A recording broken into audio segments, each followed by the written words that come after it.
Welcome home to USA Global TV and Radio, a place where dreams take flight, with authentic storytelling, diverse perspectives and meaningful conversations, where global stories unite and bridges are built beyond all borders. Discover world-class education, entertainment, hope and inspiration. Together, we're building bridges worldwide. Subscribe to our channel, USA Global TV. Download our app, USA Global TV. Be our guest or join our team. Visit usaglobaltv.com. Thanks to our founder and executive producer, Dr. Jacalyn Kerbeck. Music score by Yeffy Tang from Cloud Road Music. Voiceover artist Mike Porter. Creative direction by Paul Garcia. USA Global TV and Radio. Your home for global connection. All rights reserved. This video and its contents are the exclusive property of USA Global TV and Radio. Unauthorized use, duplication or redistribution in any form is strictly prohibited. What is your final frontier? For Captain Kirk, it was space. But for us, do you know what it is? Are you preparing for the most important chapter of your life? Well, that's sort of the focus that we're going to talk about today. I'm Red Laughlin. I've been here on the USA Global TV and Radio Network for about 5 years. Today's show is called The Wise Ones. Typically, I have a guest, and they're generally business leaders, they're entrepreneurs, authors, but we're talking about them and their success and the wisdom that they can provide to other people. Today, I'm talking about success, but I'm funneling that success down the health highway. I have 5 academic degrees, 7 professional certifications, spent 31 plus years in the military, a naval aviator, retired as a captain, been to 64 countries, married, just turned 58 years a couple of days last week, 2 kids, 3 grandkids, 1 great-grandson, and generally enjoying life pretty well. On the USA TV and Radio Network, I was the #1 most valued player last year, 2025, and the #3 host or presenter during that same time frame. So enough about me. Let's go ahead and get started on the show. Let me pull up a slide here, and I want to, okay, there we go, got that.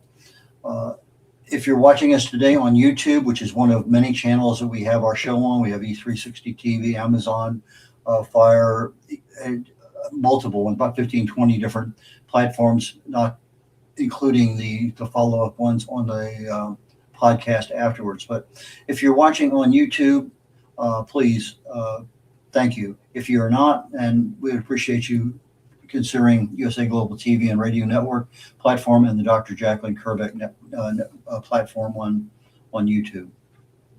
Are you preparing for the most important chapter of your life? Well, from an author perspective, that's something that I look at all the time. I write books, so there's chapters, the introduction, all those things are in there. And I chose the topic today of success because it's not something we typically talk about. I've been talking recently about how do you define health? What does it look like? That kind of stuff. But do we ever actually plan for it? And we're going to talk about that a lot today. So I wear a lot of different hats when I'm writing. One of my hats is an aviator hat, helmet, whatever you want to call it, because it's mission driven. Whatever that mission is, that's what it is. But sometimes those missions get interrupted, transferred over to something else, aborted. But if you're looking at a mission, and let's say it's, I want to be a healthy, fully functional guy at the end of my life, last say 20 years, not the end, but toward the end. What are you doing? What can you do? I have a degree in chemistry. I really love diving into the molecular level of the body. But for what we're looking at today, we're not quite down to molecular level, but we're down into the functional level. From a quality engineering perspective, I look at both. Is this right? Is this wrong? You need to look at what is the real truth that I can discern. Are you going to be right 100% of the time? Probably not. But you should be right most of the time. If you're starting to see the same errors over and over again, that's a clue. I was reliability for a while. And a lot of what I'm looking at today kind of falls in that category. Failure. Do you know what failure looks like? Can you plan for it? If it happens, what are you doing? Is it simple? Yeah, I broke my leg, 6 months, I'll be fine. or is it something else? Is it more than a physiological issue? So from a reliability engineering perspective, I'm looking at the failure modes. But more importantly, in today, just like in my earlier show on Talking Heads today, I look at things from a systems level. Individual components, if I'm looking at a molecular level down at the cell, mitochondria, those kinds of things, that's important. But it's also important to look at the systems level. And we're talking here today about basically our brains and how we're planning things to happen. What do I expect today? Don't expect agreement. There's a lot of things out there we may agree on, but I kind of expect reflection. Does this resonate with you? Is this something that's important? Should you start even giving it just a little bit of a thought? So awareness. If you want to make a commitment, is it consistent? Are you adapting? Are you growing? Are you getting stronger? And those are the things that your body does at the cellular level, but sometimes we just don't look at them, from the system level. So if I'm looking at my life, anybody's life, in a book format, the first chapter, our childhood years, we're controlled by our parents, our teachers, our schools, our churches, our in-laws, everybody in our life basically was there. We didn't have a whole lot of decisions to make. For me, it was, lights come on outside, you come indoors, because that's the way the things were. But otherwise, you were out there doing whatever you were doing. But all of a sudden, you start getting into school, and you get into junior high, high school. That's probably our first real goal in life, is the fact that I can see the light at the end of the tunnel, whatever that light means. Some people is get away from home as fast as I can. Other people is get away from home and go to college. Other people is maybe the military they want to work, whatever it is, but they have a goal, graduate. So that degree becomes a goal. That's a success measurement. That's a metric. And those things are very common. Now, I have 5 academic degrees. I never, ever actually had, quote, I got to get this, whatever. It just sort of had my first 2 years in chemistry. And it was interesting because I failed PChem, physical chemistry. And I had to go to the draft board and ask for an extension for a year because Vietnam was hot and heavy then. And so I had to, I have to get an extension, otherwise I'm going in the Army. So I got the extension. I joined the Navy. I still ended up in Vietnam, flying rather than walking. So that was a major event, I think. But education is a big part of our life, our goals, because it does set us up for other things. And it's not, college is not, if you asked me 20 years ago, I would have told you that's one of the most important things. You ask me today, and I'm going to say, yeah, it's important, but there's a lot of other things out there that are just as critical. And there are many ways of attaining that. But you look at the, 1 or 2 or 3 chapters down the road, and now you're starting to look at your career, your jobs. What are you skilled to do? What are those kinds of things? So that becomes an important factor. And so you may end up in the military, you may end up moving, you may end up traveling, and whether it's vacation or not, you may end up buying a home, apartment, lots of things going on there, because that career, let's assume for a moment, is before you get married. You're flexible. You have a lot of options you can do. If they want to send you to Europe, because that's where the plant is at, that you do it. We do things back. We're bulletproof. We don't think about things. We react. Very little planning other than, I want to get this promotion. I want to get this job. I want to live here. I want whatever that thing. You short-sighted, but you see it. It's accomplishable in a couple of years, and that's good, because it puts that internal stress on us that we need. We need something that's going to motivate us to get to that next level. But then you meet that person, and all of a sudden, that person becomes the most important person in your life. You get married, you have kids. Now you have to balance your life with your wife, your spouse, your kids, and the environment that you're in. Whether you're living at home, whether you're living away from other family, lots and lots and lots of things are involved in that. And so what is your environment like? What are your habits? As you're going through chapter 2, you develop habits for eating, habits for exercise, habits for all sorts of things. What is your comfort zone? What are you uncomfortable doing, but you'll do anyway? So those habits, many of them are good, some of them are bad, but we don't realize what those habits are doing to us until 10, 15, 20 years later, when all of a sudden the results of those habits start showing up. And so then you have the effects of my sleep habits, my exercise habits, my stress management habits, my dietary choices habits. Those all things add up and they impact your health. They may not impact your health right away. Back when you're bulletproof, nothing, it doesn't matter what you ate. I can imagine, I remember as a teenager, I'd go to a place called Whataburger. They're all over the South, primarily here in Texas. And my normal just going in there getting was 2 3/4 pounders, triple meat, triple cheeseburgers. That was standard. And then a big, huge thing of root beer, not diet. But that was my standard, 2 triple meat, triple cheese Whataburgers. But as a teenager, early 20s, I never had a problem with weight, never had a problem. In fact, my cholesterol was one of those things I kept asking the question, how much is too low a cholesterol? Because my cholesterol back then was generally in a range of 104 to 114 for my total cholesterol. And it wasn't until I finally caught a flight surgeon about 20 years later. And he says, I wouldn't worry about anything unless it's under 90. Okay, finally had somebody tell me something. But it's not those things we think about. The little things like today, awareness. I may see something, didn't know that. Maybe I need to know a little bit more about that. So those are the things that we're starting to look at. Okay, so our goals change. Your goal as a 20, 25, 30-year-old, newly married, with kids, without kids, those all change. Maybe you need a master's degree. Maybe you need more specialty. Maybe you need more training in a particular app or something. Our goals change because our needs change. Our vision at 20 is not the same vision we have at 40. At 60, we're looking at retirement and other things.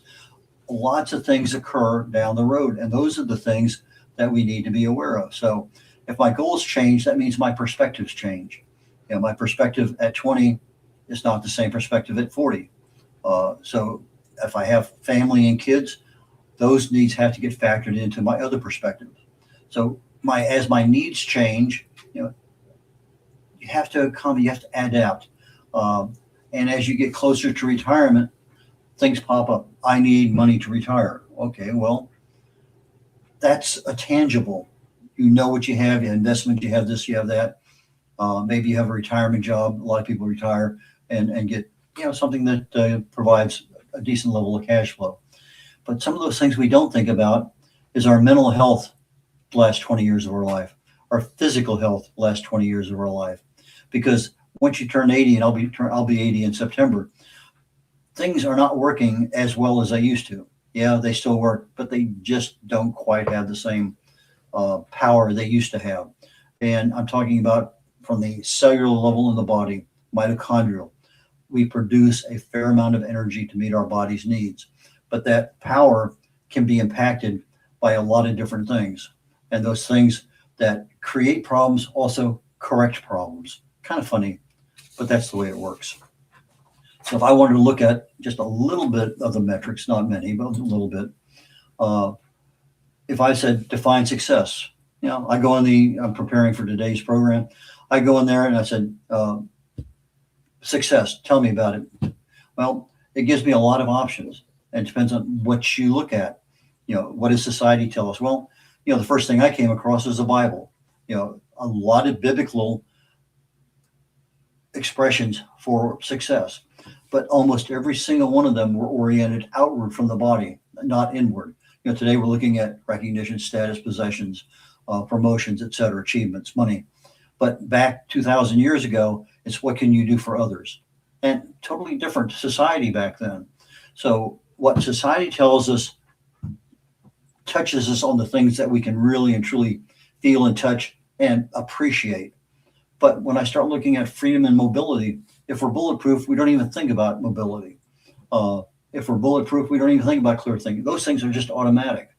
But as you get older, maybe and not always, purpose and contribution enters the theater.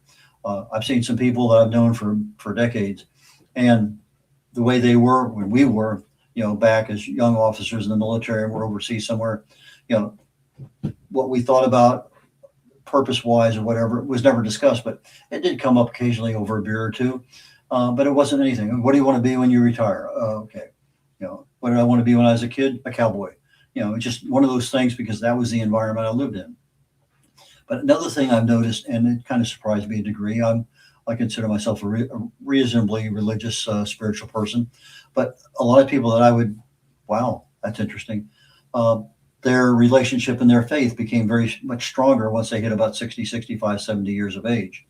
And then some of them actually want to write a book or do a video or do something about a legacy. They want to be able to accumulate what they've done and put that into something. And whether it's an autobiography, whether it's a series of short videos, I have a great grandson, 2.5 years old, a little over 2.5. I'm thinking about doing a series of 10-minute videos, put it on YouTube. That's just, okay, what was I like when I was 5 years of age? What do I remember?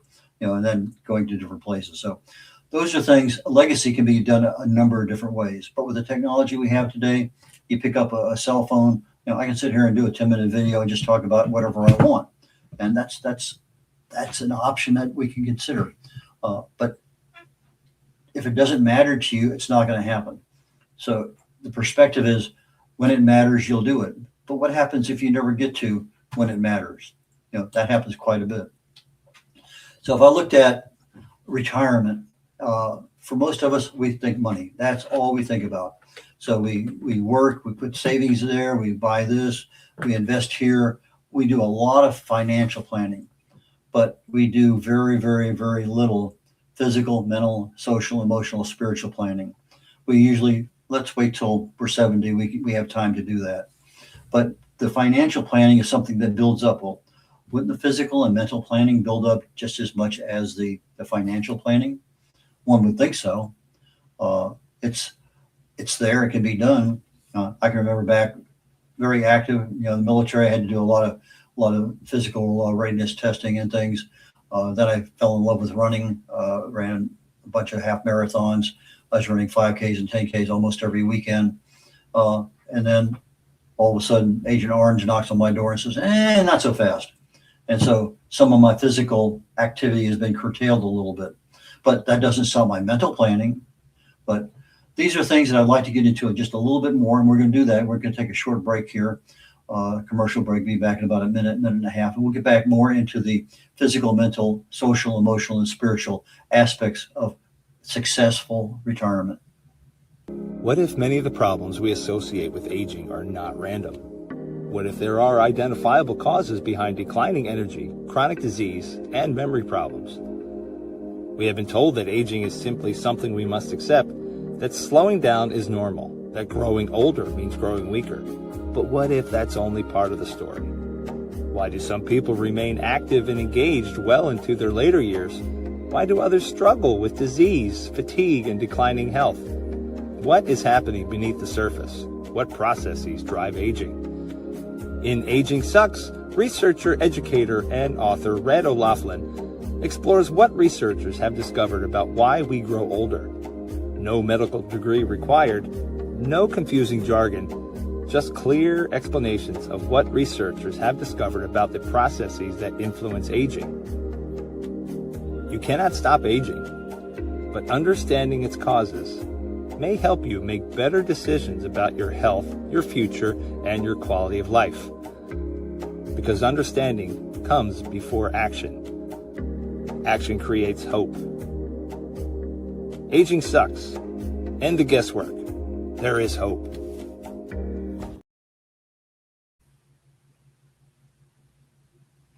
Red O'Loughlin here. We're back with planning for our health and our later years. We talked very briefly about financial planning, which is something that we do all the time. But the physical, mental, we just don't. I think it's more of an awareness issue than anything else. Yeah, we end up in habits, and if we're not going to the gym all the time, we're not doing that, it's not important to us, it doesn't happen. And then the mental planning is something our brains just kind of operate, but are we eating the right stuff? Are we being challenged enough? A lot of things there. And then on the other side, the two things that we probably don't do very much at all is that social and emotional thing. relationships. You had a bunch of people you used to work with. Maybe you go out once a quarter and have a dinner. Maybe the people that just our social and emotional world keeps shrinking. People die, people move, things happen. And so it's super critical, particularly when you get into your retirement age, I'm going to say 55 and beyond, that a major portion of that retirement mental health, emotional health, is the relationships that you're maintaining. If you have none, your chances of coming down with something is far greater than somebody who's a busy beaver or a social butterfly that are just going around and just involved in all sorts of stuff. Again, spiritual life. From what I've seen, a lot of people ignore it through most of their life.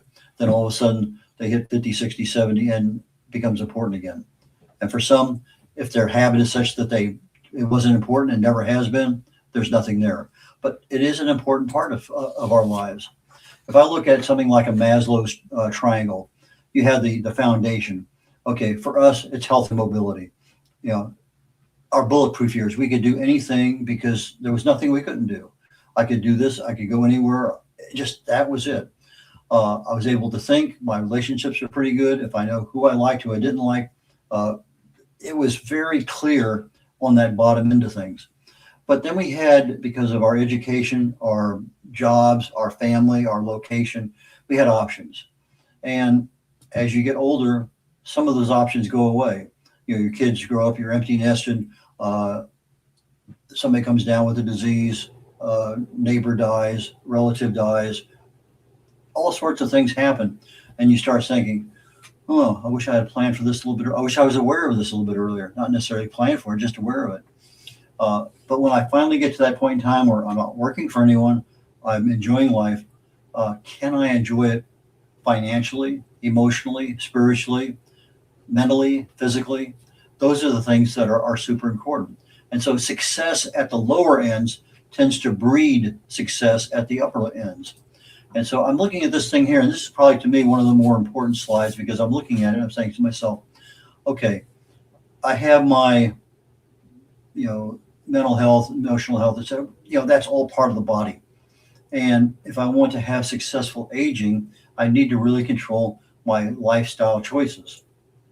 But if I start looking at this thing with more of an engineering brain, my aviation brain, my reliability engineering brain, I'm starting to say, maybe there is something. If I'm going out for a flight, I'm pre-flighting, you're doing a lot of things. You're preparing for an emergency. You get on a commercial airliner, they do here's the windows, you exit out, here's the oxygen mask. All of these things are there. But when I'm looking at a system, I'm looking at how can it fail. So my view right now is, okay, I'm 80 years of age, or will be shortly. What's going to fail that I can prevent? I've had some interesting stories over my life with physical things that you can control. One, I worked for a company back in the early 80s, before the downturn in the oil industry. And their experience was, we're going to take 2 tools to an oil rig and 2 extra sets of electronic, and hopefully we'll be able to do the job and get back. Why would you need to take 2 tools, 2 extra sets of electronic, unless you had a hellacious failure rate? So it was one of those times where we're just starting to lay off people. Talked to my boss about hiring a reliability engineer. And we got one. We came in, we had a lot of sessions with the engineers, and we sat down from scratch and started looking at, here is a particular tool. Tool was a 3 3/8 gamma ray neutron bond tool, 3 different tools, all modular construction. And we sat down and we looked at, here's the electrical, pneumatic, hydraulic, all of the different pathways that information was going back and forth. What can fail? How can it fail? Can it fail a better way? If it fails, how is it to repair? So we started looking at that, and we set a goal. And this was the important thing. Nobody had ever really set a goal there before. So we said 19 out of 20. That's 95%. If we can achieve a 95% success rate, we should be able to do very well in the industry, because not everybody had that rate. Well, the gamma ray tool went out, had 44 jobs in a row before it failed. That's pretty good when you plan for 19 out of 20 and it goes 44. The neutron tool went 77 jobs in a row before failure. Much better. I got laid off. Actually, I didn't get laid off. I got transferred to another company, and 6 months later, I was gone. I started with 25 people. I had 50. By the time I got transferred, I was down to 3. Then, that's the very, very bottom of the oil industry collapse. And adios. But the bond tool, from what I knew at that time, went over 100 jobs. I don't know if it ever failed. Probably did. I just don't know about it. But that's a physical thing, something we can touch and control. We plan for it. We get engineers looking at it. This is what we need to do. But what about just the normal stuff in your life? Your car. I generally never, ever, ever sell a car. I drive it till the wheels fall off. Early in my life, I was getting easy 200,000 miles, then 300,000 miles, then 400,000 miles. The last car I sold it had 426,000 miles on it. So I have a car right now. Am I going to keep it? Yep. But you got to maintain it. And so that preventive maintenance allows you to go in there. So if I'm doing preventive mental health, preventive physical health, preventive emotional health, that's great, because I'm doing preventive financial health all the time because I can see that one. But these other ones we don't see. But what about people problems? Mother-in-law, cousin, neighbor. There are a lot of solutions. I was over in Korea a lot. We had what we call a deployable harbor port security and harbor defense operation. I had 2 Coast Guard units and 9 Navy Reserve units, and I would send them overseas to operate. And when I'd get over to Korea, I would have Coast Guard unit, 1 or 2 Navy units, along with a lot of other port security, both Korean and U.S. And they were all integrated with each other. And I says, it would be neat, really neat, to get some of these young kids out of Monterey from the language school, come over here and let them practice their Hangul, the Korean language. Well, I brought them over, and kind of a big mistake in a way. I didn't understand the cultural dynamics. The Korean naval officers are not real gung-ho on communicating with enlisted. Just a very caste different system. Okay, that didn't work very well. So next year I said, you're coming back again, either you or some new people. Leave all your military uniforms at home. I don't want to see a single uniform. Come in civilian attire.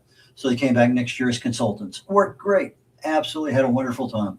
Really added to the ability to make the integration between the Korean and the American forces work super well. I also sent troops over to Bahrain. They would go over there and work with the Bahrainis. Well, at that point in time, I had a Coast Guard unit that I put in charge of that particular one. I had a Navy unit there too. But the senior Coast Guard officer was the senior of everyone. I put her in charge. But the Bahraini officers didn't like talking to females. And that became an issue because she would show up at a meeting and no one, just kind of be quiet. So on paper, I changed the executive officer, who was a Navy captain, male, to be the CEO of the entire exercise. He would go to the meetings, wouldn't commit to anything, but would bring his notes back, consult with the CEO, the female, and she would make a decision. He would go back and say, here's what we're going to do. And so that worked out well. But again, when you start looking at people problems, that's a different animal. So I have physical problems that I can deal with. I have people problems that are part of my life that can create stress. But I have my own internal problems, and those are the things we really don't think about. I have my metric for one of my sales for my books is I cater to women 55 and older. Why? 2 reasons. Usually they're empty nesters. They're at the end of their career, and they're saying, I don't want to be like my parents because they can't do what I can do. So they're seeing health issues 20 years down the road, and they don't want to be there. And they have the time right now because they're getting ready to go into their own retirement about being able to do things. So when you do that, that becomes, okay, I really need to do something to me today so I'm not like my parents down the road. That is a clue. You're seeing something that you want to be able to change. So if I'm looking at my platform up here, my successful next chapter, and I have my financial resources okay, I'm working on my physical, my mental, my emotional, etc. So long as my pillars are fairly strong, great. And if you've been in management or you've seen things around, they have this kind of like a pie chart. It's a I'm not even what they call it, we call it a health chart, but they end up with maybe 5 or maybe as many as 15 different spokes coming out. It may be financial and spiritual and emotional and all sorts of things. But you put yourself in 0 at the center, 10 on the outside. Where do you rank yourself on physical? Where do you rank yourself on mental? Where do you rank yourself on skill levels? And the whole purpose is to balance the center part. If you're around 10 all the way around outside, you're a superhero. But if all is around a 1, you're suffering from everything. But that wheel, it's focusing you on balance. But do you need balance? Right now, all of these things, let's say they're all at 6. Okay, that's fine. But if you're not planning, maybe you don't have a spiritual life. So I take that one off the end. It can still balance on those 4. That's not a problem. But what if I start having mental problems? That goes down. Well, I still have three pillars that are holding things up. But things change. Just because they're that way this year doesn't mean that physical is going to go next year. And now 2 things are holding me up, not all 5. So you need a good foundation. And that's part of what we're talking about today. Are you making the right decisions? Well, how do you make a decision unless you have the right mindset of understanding what is and isn't possible? So, this says 20 years. I don't know. I'd say 5 years. I don't think you can go bad with 5. I think 20 is okay, but it's almost touchable, but 5 is touchable. But what makes you happy? Because what makes you happy at 50, 60, 70 is going to make you happy at 70, 80, 90. You may not be able to do as much of it, but happiness is a major part of our later life. So what are you going to do today with regard to your diet, your exercise, your stress management, and the quality of your sleep? If you are maintaining those within a decent zone, you're going to do well because your body has the ability to maintain a good, healthy environment. If you're not doing them, you're now subject to accelerated aging, a limited retirement, and an increase in risk of disease. And the same thing if you're overdoing some things. If I got $14 million in the bank and I have no health plan, nothing, now all of a sudden I'm lopsided, things can go awry very, very, very quickly. So those are the things that you need to look at. Internally, what can you control that's going to actually help you down the road? So if I'm looking at that important chapter at the end of my life, it isn't behind me. What's behind me is all the experience and the habits and the knowledge and the ability to make changes to that next chapter. So we're not creating tomorrow, we're planning for tomorrow, but we're doing it intelligently because the decisions I make every single day, I use a term, your body is listening. It's always listening. No matter what's happening, your body is listening. Now, whether it's eating, stress, sleep, your body is listening. It has biological programming. When this happens, this happens. So you're eating junk food, this happens. You're managing your stress, this happens. You're exercising, this happens. You're whatever it is, your body is always listening. And so if you eat right, exercise right, etc., all those things are going to accumulate to your final chapter. That chapter that says, I can do what I want when I want to do it. And that's kind of a mark, I think, a major mark in what we're looking at with regard to having a wonderful retirement.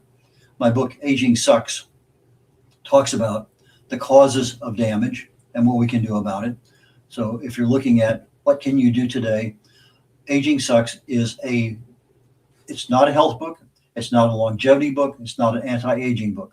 What it is a book to help you understand the complexity of aging. And there's a lot of things that cause aging, but there's a lot of things that sustain repair. So long as our body can repair the damage that accumulates, we're healthy. But not the moment, but the extended period of time where accumulated damage exceeds our ability to repair it, now we start having a problem with accelerated aging, with the inability to do things we want to do, increased risk of disease.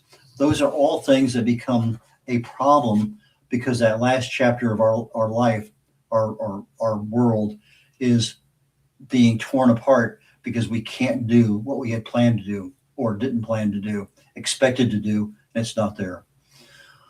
With that, I'm going to go ahead and shut this program down just a minute or two early today. I appreciate everybody's time and involvement. I look forward to seeing you next week. And so, Red O'Loughlin signing off from USA Global TV and Radio Network. And again, on YouTube, if you're not a subscriber, please subscribe to USA Global TV and Radio Network and Dr. Jacalyn.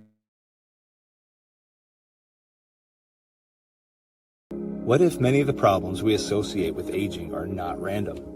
What if there are identifiable causes behind declining energy, chronic disease, and memory problems?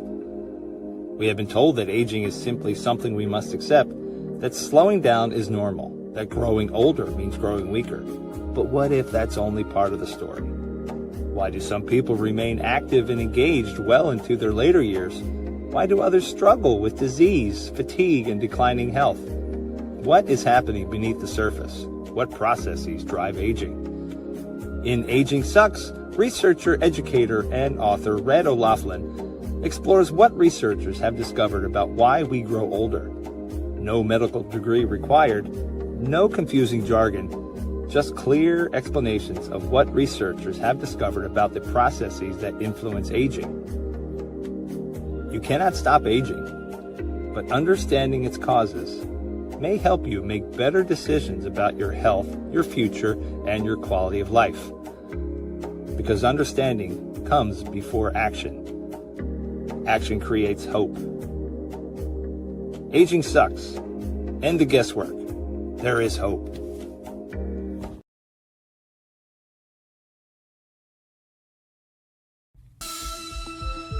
Every day, we wake up knowing what we should do. We know we should take better care of ourselves. We know we should have the difficult conversation. We know we should stop making excuses. We know we should invest in our future. We also know we should take the first step. So why don't we? It's not because we aren't smart enough. It's not because we don't have enough information. And it's certainly not because we don't care. We live in a world overflowing with knowledge. Books, podcasts, videos, courses, experts, even artificial intelligence. We have more access to information than any generation before us. Yet so many of us are still waiting for the right time, waiting to feel ready, waiting until tomorrow. But tomorrow becomes next week becomes next year, and before you know it, another opportunity has passed us by. The truth is, knowing has never been the finish line. It's only the starting line. Our lives don't change because we know more. Our businesses don't grow because we know more. Our relationships don't improve because we know more. And our health doesn't transform because we know more. Everything changes when we act. When we choose courage over comfort, progress over perfection, action over intention. The question isn't, what else do we need to know? The question is, what are we going to do with what we already know? Stop. Why Knowing Isn't Enough by Dr. Jacalyn Kerbeck. Because knowing opens the door. Action changes your life. Available September 2026. USA Global TV and Radio proudly presents Tracy Cram-Perkins, a dementia caregiving survivor teaching how to balance care with peace of mind. #1 resource for dementia caregivers. It's the book Dementia Home Care: How to Prepare Before, During, and After. Over 17,000 copies sold of this must-have guide. And now a testimonial from Tracy Smith. If I was to describe this book to someone who is going through a similar situation, I would underscore how important it is to have some sort of a tool or a guidebook to help you through certain stages. And there's so many, it's such an unknown topic to the average person. And to have this as a reference is essential. It's going to help you get through it personally, as well as help your loved one manage. To learn more, go to TracyCranPerkins.com. Tracy Cran Perkins is an award-winning author. She's also the host of Dementia Home Care television show. Watch it here on USA Global TV and Radio. People are searching for experts every day. Are they finding you, or are they finding someone else? Every day, professionals are building authority through media. We've already built the platform. USA Global TV and Radio. Over 14,000 shows streamed to over 60 countries. This isn't about becoming famous. It's about leverage, visibility, credibility, opportunity. One interview, one conversation, one show, repurposed into content, connection, and business growth. Most people assume hosting a TV show requires a studio, a production team, and a massive budget. Our television packages begin at $1,500 US per month. Professional production, global distribution, replay visibility, built for voices with something to say. I'm Dr. Jacalyn Kerbeck, and if this resonates with you, we should talk. USA Global TV and Radio, all rights reserved. Contact us at info@usaglobaltv.com. Thank you, viewers and listeners of USA Global TV and Radio, for joining us today. We're honoured to have your time and attention as part of our global community. At USA Global TV and Radio, we believe in the power of authentic conversations, meaningful connections, and creating a world of possibilities together. Want to be part of something bigger? Join our team of elevated listeners at usaglobaltv.com, a space where your voice matters and your ability to listen transforms relationships. Stay connected with us across all our platforms for thought-provoking discussions, expert insights, and empowering stories. Subscribe to our channels at youtube.com/c/USAGlobalTV. Follow us on social media and explore the endless opportunities we're creating for growth, learning, and inspiration. Together, we're not just broadcasting, we're building bridges and changing lives one conversation at a time. For inquiries, contact us at info@usaglobaltv.com. Produced by Executive Producer and Director Dr. Jacalyn Kerbeck. Voiceover by Mike Porter. Creative direction by Paul Garcia. All rights reserved. Visit usaglobaltv.com to view our full terms and conditions.